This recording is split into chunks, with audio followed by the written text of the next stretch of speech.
personnes, lorsqu'elles ouvrent les premières pages de la Bible et lisent le récit de la création, elles n'y voient qu'un vieux mythe. Un jardin, un fruit, un bateau en bois. On referme le livre en pensant connaître l'histoire, mais c'est l'erreur qu'il ne faut pas commettre. Caché juste sous la surface de ces textes, il y a un code prophétique qui détaille la stratégie de notre pire ennemi et le plan du salut de l'humanité entière. Nous allons voir 20 clés. Elles vont nous aider à comprendre quelques fondations. Restez très attentifs. La 20e et dernière clé cache une révélation si importante. Elle va changer votre façon de voir votre propre avenir. Commençons par la toute première clé, la base absolue. Elle se trouve dans la toute première phrase du livre. Au commencement, Dieu créa les cieux et la terre.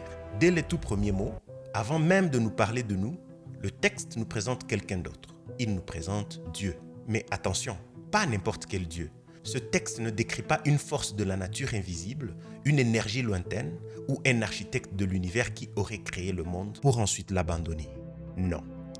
Dieu se révèle immédiatement comme le créateur suprême, mais surtout comme un créateur actif. Il est le Dieu tout-puissant, le Très-Haut, celui qui possède chaque étoile, chaque galaxie et chaque grain de sable sur la Terre. Et cela tout simplement parce que c'est lui qui les a fabriqués. Mais voici ce qui frappe le plus. Ce Dieu immense, qui gouverne l'univers entier, choisit de se révéler.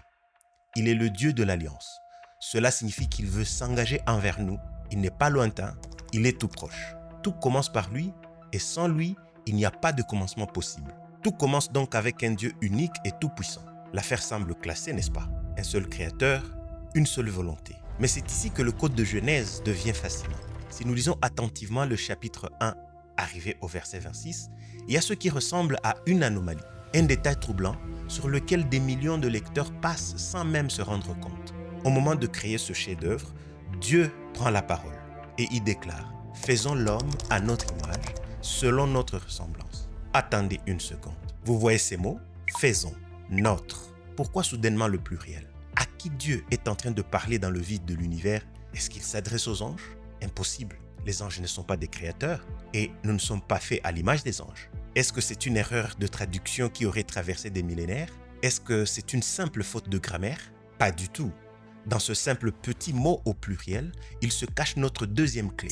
C'est un indice déposé là intentionnellement. Ce que nous lisons dans ce verset 26, c'est le tout premier indice de la Trinité.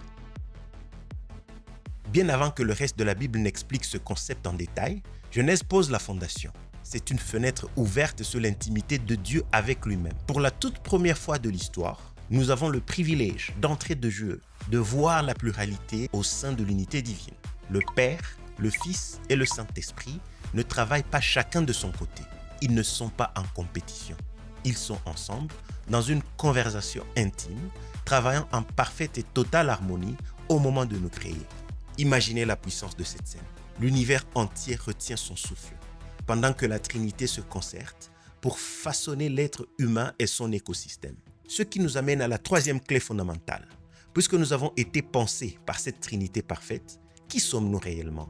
La Genèse agit ici comme un miroir. Et ce miroir nous révèle la nature de l'être humain dans toute sa complexité. Au premier abord, le reflet est éblouissant. Nous sommes le couronnement de la création, des créatures bien façonnées par les mains de Dieu, imprégnées de son image. Nous ne sommes pas le fruit du hasard, nous sommes une œuvre divine. Mais si nous sommes si parfaits, pourquoi notre monde est rempli de tant de douleurs, de tant d'injustices et de larmes? Pourquoi ressentons-nous ce vide, cette sensation que quelque chose est cassé à l'intérieur de nous? C'est la question que tout être humain se pose. Le livre de Genèse ne nous cache pas la vérité. Il nous montre que le miroir s'est brisé. Nous avons choisi la rébellion. Nous sommes devenus des êtres déchus, séparés de notre source par le péché. L'histoire aurait pu et aurait dû s'arrêter là. Juste une tragédie. Mais c'est dans ce noir chaotique que la Genèse introduit le concept le plus important de toute l'existence humaine. Une idée qui change le destin de chaque personne qui regarde cette vidéo. Ce concept, c'est la grâce. L'homme brisé peut être restauré. Genèse chapitre 6, verset 8. Mais Noé trouva grâce aux yeux de l'Éternel. La grâce, c'est recevoir une faveur imméritée. C'est Dieu qui tend la main alors que nous lui tournions le dos. La Genèse nous révèle que l'être humain n'est pas condamné à errer. Il peut à nouveau marcher aux côtés de Dieu. Il peut même aller plus loin. Il peut devenir l'ami intime du Créateur. C'est ce qui est arrivé à Abraham, que le livre de Jacques appelle l'ami de Dieu. Et si c'était possible pour Noé, si c'était possible pour Abraham, Genèse nous promet que c'est possible pour nous aussi. Nous venons de voir que Dieu offre sa grâce pour restaurer notre relation avec lui. Mais toute grande histoire comporte un conflit. Et Genèse ne perd pas une seule seconde pour nous présenter l'ennemi principal de l'humanité. C'est notre quatrième clé. Dès les premières pages, l'ennemi de nos âmes est démasqué. Quand on pense au diable ou à Satan, la culture populaire ou les films d'Hollywood nous ont habitués à imaginer un monstre terrifiant, une créature effrayante tapie dans l'ombre, prête à nous attaquer physiquement ou à détruire le monde par la violence. Mais nous devons nous éloigner de ces clichés d'Hollywood. Si nous regardons attentivement la Genèse, nous découvrirons que l'approche de Satan est plus subtile et beaucoup plus dangereuse. Quelle a été sa toute première tactique dans le jardin d'Éden? Est-ce que c'était d'inciter l'homme au meurtre, au vol, à la guerre? Pas du tout.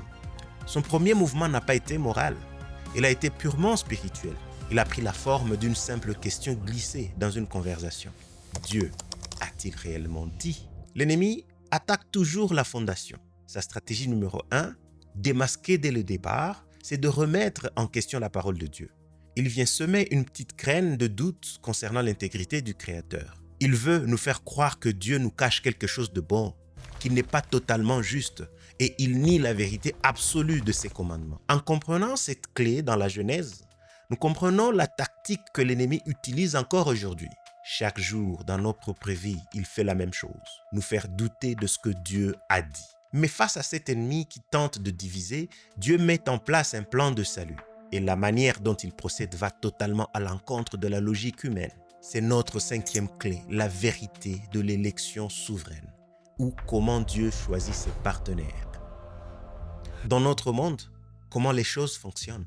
Vous devez avoir le meilleur CV. Vous êtes choisi parce que vous avez fait vos preuves, parce que vous avez du mérite. Nous avons donc naturellement tendance à projeter cette logique sur Dieu. Nous pensons que pour que Dieu nous choisisse, nous devons d'abord être parfaits, avoir une foi sans faille ou avoir accompli de grandes œuvres. Mais regardons l'histoire d'Abraham. Dieu le met à part pour faire de lui le père d'une nation entière. Pourquoi lui? Était-il le seul homme juste sur terre? Avait-il un passé spirituel irréprochable? Pas du tout. Dieu fait un choix souverain basé uniquement sur sa grâce. Il appelle Abraham alors que ce dernier n'avait aucun mérite particulier à présenter, si ce n'est sa volonté de faire confiance, sa foi. Et Dieu continue sur cette lancée. Il choisit Isaac et laisse Ismaël de côté. Cela nous prouve une chose magnifique. L'appel divin ne repose sur aucune performance humaine. Nous n'avons pas besoin d'être assez bons pour que Dieu nous appelle. Il nous choisit par simple grâce de manière souveraine. C'est une nouvelle incroyable, n'est-ce pas? Nous n'avons pas à gagner l'amour de Dieu. Il nous l'offre. Cela nous amène à la sixième clé, peut-être la plus bouleversante de toutes, la magnifique vérité du salut. Pensez à la dernière fois où vous avez fait une grosse erreur ou blessé quelqu'un que vous aimez. Quel est notre tout premier réflexe en tant qu'être humain? C'est de cacher notre faute, de nous justifier, de couvrir nos traces. Après leur désobéissance dans le jardin, nos premiers parents, Adam et Ève, ont fait exactement la même chose. Ils ont ressenti la honte et ils ont essayé de se couvrir eux-mêmes avec des feuilles de figuier. L'effort humain pour cacher son propre péché. Mais des feuilles, ça se fane, ça ne tient pas. Alors, que fait Dieu? Est-ce qu'il les détruit? Non, il intervient. Et c'est là que l'évangile entier est annoncé pour la toute première fois. Dieu lui-même va les revêtir. Il les habille de peaux de bête. Mais qu'est-ce que cela implique? Pour obtenir des peaux de bête, que devait-il se passer dans ce jardin où la mort n'existait pas encore? La mort a dû faire son entrée. Le sang a dû être versé. Un animal innocent qui n'avait absolument rien fait de mal a été sacrifié pour couvrir la honte des coupables. Ce processus poignant établi dans la Genèse pose la règle d'or pour toute la suite de la Bible. L'homme ne peut se tenir propre devant Dieu que grâce au sacrifice d'un autre, un innocent qui prend la place du coupable. La croix de Jésus-Christ n'est pas une idée de dernière minute dans le Nouveau Testament. Elle était déjà annoncée ici, dans les vêtements de peau de la Genèse. Nous venons donc de voir que, depuis le jardin d'Éden, un sacrifice est nécessaire pour nous couvrir. Quelqu'un d'autre doit payer le prix. Mais cela soulève immédiatement une question immense, une question qui a tourmenté l'humanité pendant des millénaires. Si ce prix a été payé, comment faisons-nous pour l'obtenir? Comment ce vêtement de salut devient-il le nôtre? La logique humaine, notre premier réflexe, c'est de vouloir sortir notre propre portefeuille. Nous pensons que nous devons l'acheter. Nous nous disons « je suis une bonne personne » si je donne aux pauvres, si je vais à l'église tous les dimanches, si je ne fais de mal à personne, alors j'aurai accumulé assez de bons points pour mériter ce pardon. Nous traitons Dieu comme un distributeur automatique. On insère de bonnes actions et on espère qu'il en ressortira de la justice. Mais que se passe-t-il quand on regarde la Genèse? Elle prend cette logique humaine, la retourne complètement et nous offre notre 7e clé, le principe de la justification par la foi. Regardons encore Abraham. Genèse chapitre 15, verset 6.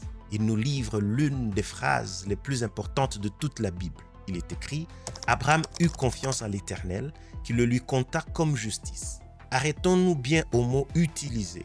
Il n'est pas dit « Abraham travailla dur pour l'Éternel ». Il n'est pas dit « Abraham obéit parfaitement sans jamais faire d'erreur ». Non, il a simplement cru. Il a eu confiance. Le mot « compta » ici est un terme de comptabilité. Imaginez que votre compte en banque spirituelle est complètement à découvert, complètement dans le rouge. Vous devez une dette infinie que vous ne pourrez jamais rembourser avec vos propres bonnes actions. Et soudainement, parce que vous avez simplement fait confiance à la promesse de Dieu, il prend sa propre justice parfaite, sa propre richesse infinie et il la transfère directement sur votre compte. C'est un cadeau immérité. Abraham n'a pas gagné cette justice par ses propres forces. Sa foi a conduit à la justice. C'est le fondement absolu de toute la Bible plantée là, dans la Genèse. Et une fois que ce dépôt est fait sur votre compte, une fois que vous êtes justifié, que se passe-t-il quand le monde autour de vous s'effondre? Parce que, soyons honnêtes, la vie n'est pas un long fleuve tranquille. Les crises économiques frappent, les maladies arrivent, les relations se brisent. Parfois, on a l'impression qu'un déluge s'abat sur notre vie. C'est là qu'intervient notre 8e clé. L'une des images les plus puissantes de toute la littérature mondiale. Quand le jugement et la destruction totale tombent sur la terre au jour de Noé, que fait Dieu avec celui qui a trouvé grâce à ses yeux? L'abandonne-t-il à la tempête en lui disant « bonne chance, nage de toutes tes forces » ? Absolument pas. Dieu demande à Noé de construire une arche, un abri massif. Et une fois Noé à l'intérieur, le texte nous dit un détail fascinant. C'est Dieu lui-même qui ferme la porte derrière lui. L'arche de Noé n'est pas juste une vieille histoire pour les enfants avec des girafes et des éléphants. C'est l'image parfaite, la garantie visuelle de la sécurité absolue du croyant. Quand les vagues de la vie s'écrasent contre vous, quand tout semble sombre et terrifiant à l'extérieur, si vous avez placé votre confiance en Dieu, vous êtes à l'intérieur de l'arche, vous êtes mis à l'abri, vous êtes protégé au milieu des tempêtes. L'eau peut frapper la coque, elle ne peut pas vous atteindre. Dieu a fermé la porte et aucune force du monde ne peut l'ouvrir pour vous arracher de sa main. Mais attention, être dans l'arche, être protégé par Dieu, cela a une conséquence inévitable. Et c'est notre 9e clé. Si vous êtes sauvé des eaux mortelles de ce monde, vous ne pouvez plus vivre comme si vous étiez encore en train de vous y noyer. Il y a un concept que beaucoup de gens n'aiment pas entendre aujourd'hui. C'est le mot séparation. Pour suivre Dieu véritablement, la Genèse nous montre qu'il faut parfois accepter de se séparer du système de ce monde. Ce n'est pas facile, c'est même souvent douloureux de quitter. C'est difficile de quitter ce qui nous est familier. Regardez Enoch. Alors que le monde autour de lui sombrait dans la violence, il a choisi de marcher à l'écart fidèlement avec Dieu. Regardez Abraham. Dieu ne lui a pas simplement dit « je te bénis ». Il lui a dit « quitte ta patrie, quitte la Chaldée remplie d'idolâtrie, éloigne-toi de tes repères et suis une nouvelle voie que je te montrerai ». Regardez Lot, qui a été mis au défi de fuir les mauvaises influences de la ville où il s'était installé. Suivre Dieu implique toujours un mouvement, un départ. On ne peut pas s'accrocher à l'ancienne vie toxique si l'on veut embrasser la nouvelle. Et que se passe-t-il quand nous refusons de lâcher prise? Quand nous essayons de faire les choses à notre manière, par nos propres ruses, Dieu nous rejette-t-il? C'est notre 10e clé et elle change notre vision des épreuves. Prenons l'histoire de Jacob. Jacob était un manipulateur. Son nom même signifiait le trompeur. Il a marché pendant des années selon la chair, essayant de forcer les bénédictions de Dieu par ses propres plans, ses mensonges et ses ruses. Comment Dieu réagit face à un enfant aussi têtu? Il ne l'écrase pas, mais il le discipline. À travers diverses épreuves, des déceptions amoureuses, des années de travail acharné, et même lors d'un combat physique pendant la nuit, Dieu va briser l'orgueil de Jacob. Pourquoi? Parce que le châtiment disciplinaire de Dieu n'est jamais de la colère aveugle. C'est la preuve ultime de son amour. C'est le sculpteur qui utilise son burin pour enlever le marbre en trop, afin de relever le chef-d'œuvre caché à l'intérieur.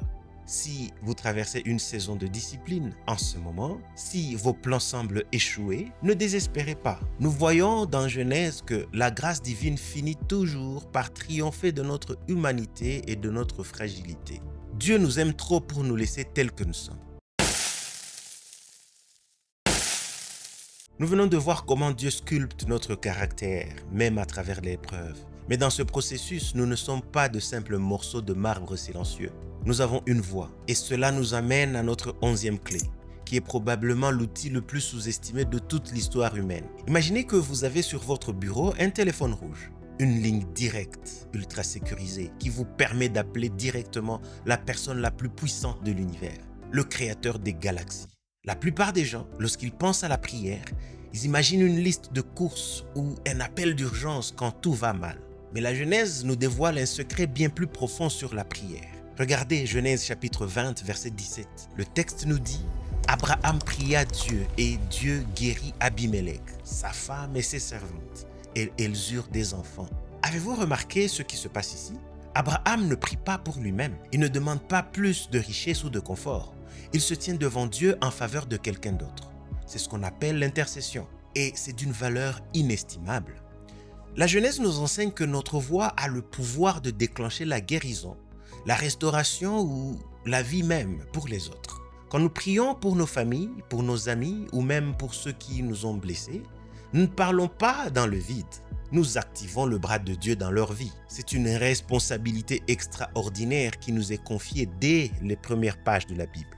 Et en parlant de cette proximité incroyable avec le Créateur, qu'est-ce qui se passe lorsque cette relation devient si forte, si intime, qu'elle dépasse même les lois de la nature? Ceci prépare notre 12e clé.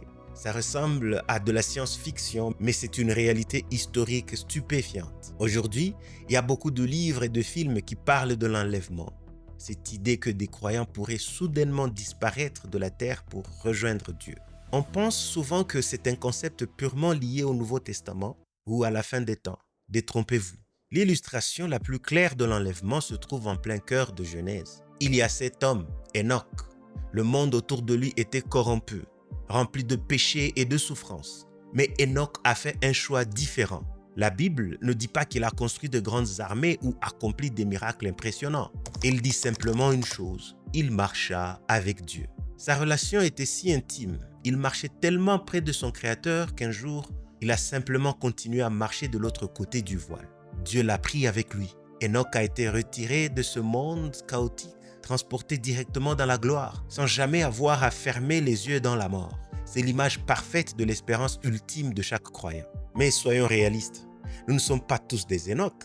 Nous vivons encore ici-bas dans un monde brisé, confronté à la mort, à la maladie et aux attaques de l'ennemi, dont nous avons parlé plus tôt. Face à ce serpent venimeux, l'humanité avait besoin d'un héros.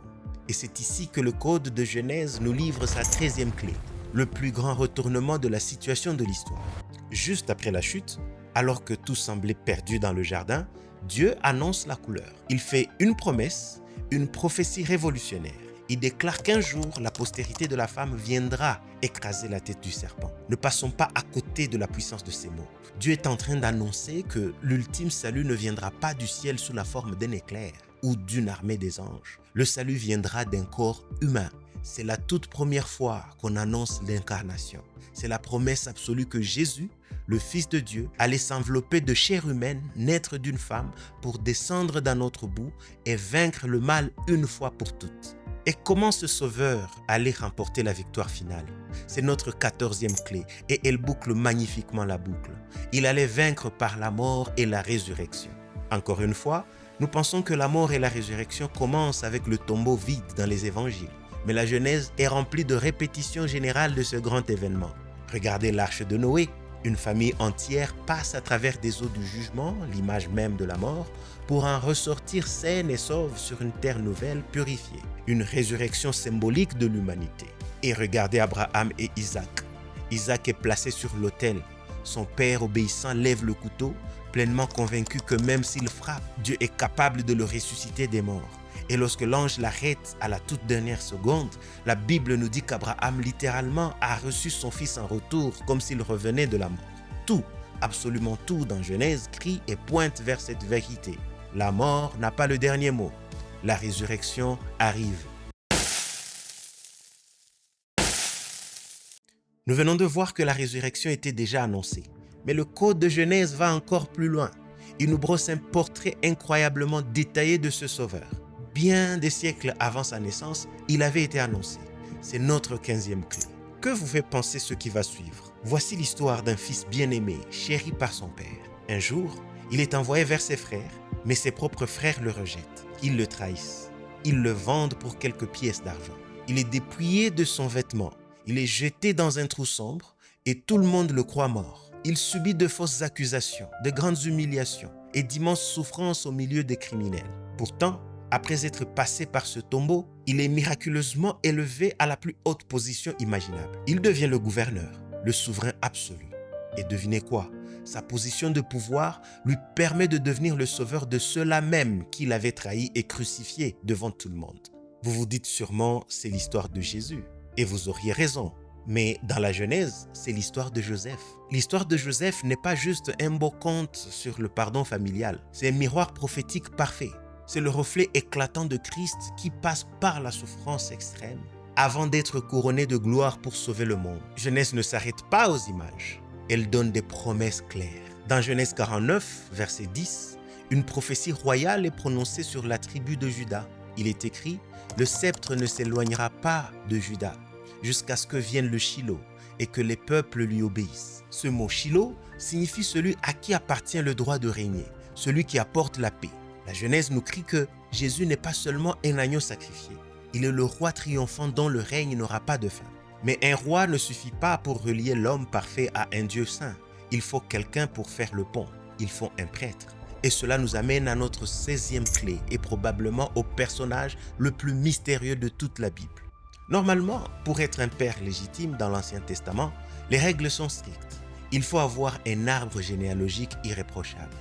Il faut prouver qu'on descend d'Aaron, le frère de Moïse. C'est une question de sang et de lignée. Pourtant, bien avant que la loi de Moïse n'existe, bien avant la tribu de Lévi, un homme surgit de nulle part dans le livre de Genèse. Il n'a pas de généalogie enregistrée. On ne mentionne ni sa naissance, ni sa mort. Il marche simplement sur la scène de l'histoire. Il rencontre Abraham, le bénit, et Abraham lui donne 1/10 de tout ce qu'il possède. Qui est cet homme si grand que même le père de la foi s'incline devant lui? Son nom est Melchisédek et son nom est une révélation en soi.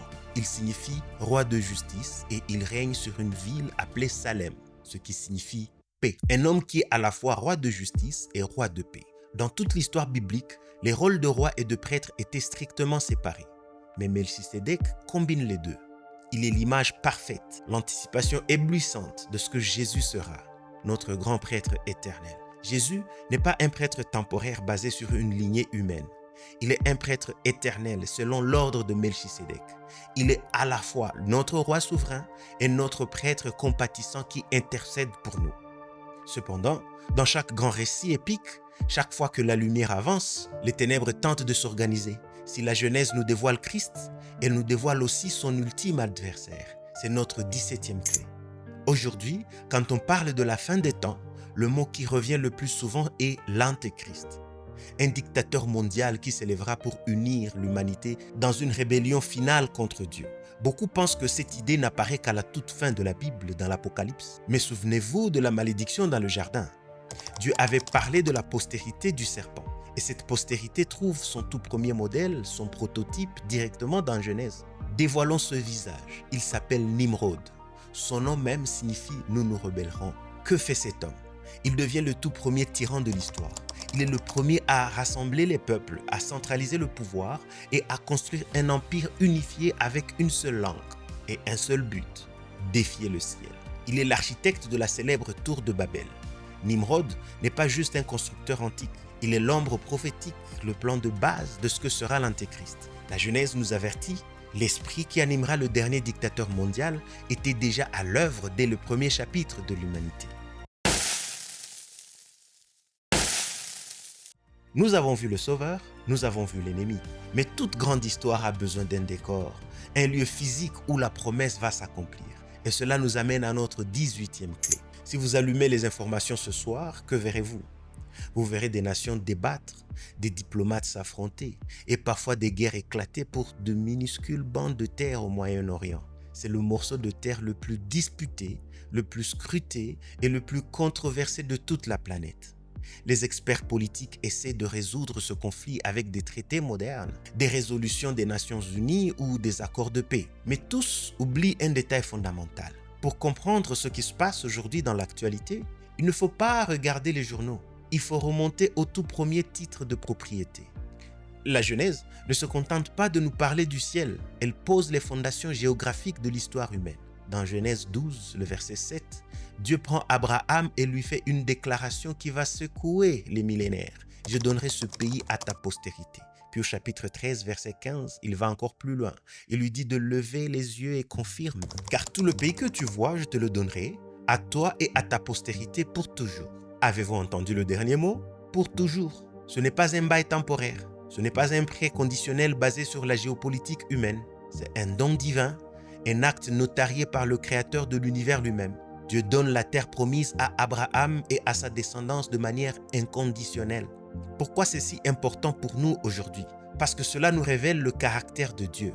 Si Dieu est capable de faire une promesse territoriale, il y a des milliers d'années, et de veiller sur elle à travers les empires qui s'effondrent et les siècles qui passent, imaginez avec quelle fidélité il veillera sur les promesses qu'il a faites pour votre propre vie. Le Dieu d'Abraham est un Dieu qui tient parole, hier, aujourd'hui et pour toujours. Mais une terre vide ne sert à rien sans un peuple pour l'habiter. Et c'est là que la Genèse nous offre l'un de ses paradoxes les plus magnifiques. Notre 19e clé, l'avenir et la bénédiction d'Israël et à travers Israël du monde entier. Mettons-nous à la place d'Abraham un instant. Dieu lui promet que sa descendance sera aussi innombrable que la poussière de la terre. C'est une promesse grandiose. Le seul problème, Abraham est un vieillard. Sa femme Sarah, elle avait dépassé depuis longtemps l'âge d'avoir des enfants. Humainement, médicalement, scientifiquement, la situation est d'une impasse totale. Le compteur est à zéro. Comment un homme sans enfant peut-il devenir le père d'une nation innombrable? C'est le suspense ultime. La logique voudrait qu'Abraham abandonne. Mais Dieu aime écrire ses plus belles histoires sur les pages de nos impossibilités. Dieu ne fait pas seulement le miracle de donner naissance à Isaac. Il révèle un plan d'une envergure mondiale. Dans Genèse 22, verset 18, Dieu fait à Abraham la promesse la plus spectaculaire de l'Ancien Testament. Toutes les nations de la terre seront bénies en ta postérité parce que tu as obéi à ma voix. Ne passons pas trop vite sur ces mots. Toutes les nations, cela n'inclut pas seulement le peuple d'Israël.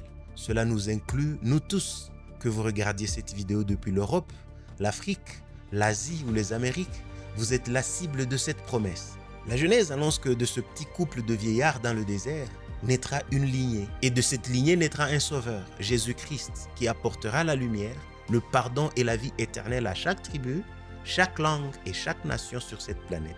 L'onde de choc de la grâce de Dieu commence dans la Genèse et vient percuter ta vie et ma vie aujourd'hui. Nous arrivons enfin à notre 20e et dernière clé. C'est probablement la plus difficile à entendre, mais elle est importante. Si nous l'ignorons, tout le reste perd son sens. Nous aimons entendre parler du Dieu d'amour, le Dieu qui promet des terres, le Dieu qui multiplie les descendances, le Dieu qui bénit ses nations. C'est réconfortant. Mais que se passe-t-il quand l'amour absolu rencontre le mal absolu? Imaginez un juge dans un tribunal terrestre. Si un criminel coupable de crimes atroces se tient devant lui et que le juge lui dise « Je suis un juge rempli d'amour, alors je te laisse partir sans aucune conséquence. » Diriez-vous que ce juge est bon? Non, vous diriez qu'il est corrompu. Un bon juge doit punir le mal précisément parce qu'il est un bon juge. C'est exactement ce que Genèse nous démontre. Dieu est amour, oui, mais il est aussi parfaitement juste. Et sa justice exige que la désobéissance ait des conséquences. La Genèse ne cache pas cette réalité. Nous y voyons le juste jugement de Dieu s'abattre sur les méchants. Nous le voyons lorsque Caïn, le premier meurtrier, est puni et chassé pour avoir pris la vie de son frère.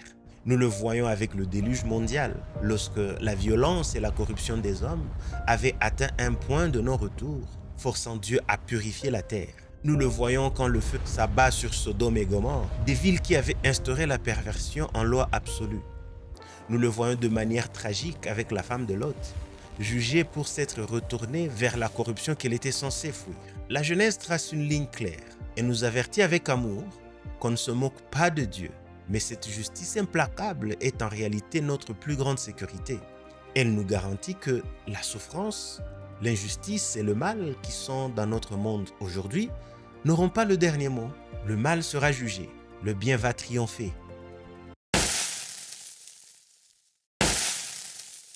Nous venons de traverser ensemble 20 clés fondamentales.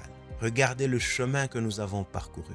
Nous avons commencé par un créateur suprême formant l'univers et nous avons terminé par la promesse qui dit que ce Dieu même jugera le mal et restaurera toutes choses. La Genèse n'est pas un vieux livre d'histoire, c'est la pépinière de la Bible, c'est le code source. Tout y est planté sous forme de graines, prêt à germer dans le reste des Écritures. La Trinité, la grâce imméritée, la justification par la foi, le sang versé pour nous couvrir, le roi éternel, le grand prêtre et même les ombres de l'Antéchrist. Rien de tout cela n'a été inventé en cours de route. Le plan de Dieu était parfait dès la toute première ligne, au commencement. La réponse à la question « Pourquoi lire Genèse aujourd'hui ?» elle est simple et profondément satisfaisante. Nous devons lire Genèse parce que c'est là que se trouve notre propre histoire. En comprenant ce livre, nous ne découvrons pas seulement d'où vient l'humanité, nous découvrons d'où nous venons nous, pourquoi nous ressentons ce vide intérieur. Et surtout, nous découvrons l'incroyable plan du salut que Dieu a mis en place pour nous ramener à la maison. Ce que nous avons fait aujourd'hui, c'est bien plus que gratter la surface. Nous avons regardé derrière le voile. Et c'est exactement ce que nous faisons sur cette chaîne. La parole de Dieu n'est pas un texte mort, c'est un océan de profondeur. Et il y a encore tant de trésors enfouis que la plupart des gens traversent toute leur vie sans jamais les voir. Si cette vidéo vous a aidé à relier les points, s'il vous a donné une perspective nouvelle, s'il vous a donné quelque chose de non évident sur des textes que vous pensiez connaître, alors vous êtes au bon endroit. Ne laissez pas cette découverte s'arrêter ici. Abonnez-vous maintenant, car dans nos prochaines vidéos, nous allons continuer à prendre ces textes bibliques, à les décoder et à montrer comment ils s'appliquent directement, concrètement, à notre vie de tous les jours. L'histoire de Dieu a commencé dans Genèse, mais elle continue aujourd'hui avec nous. Merci d'avoir pris le temps de plonger dans ces mystères. Prenons rendez-vous dans la prochaine vidéo pour une nouvelle révélation. À très bientôt.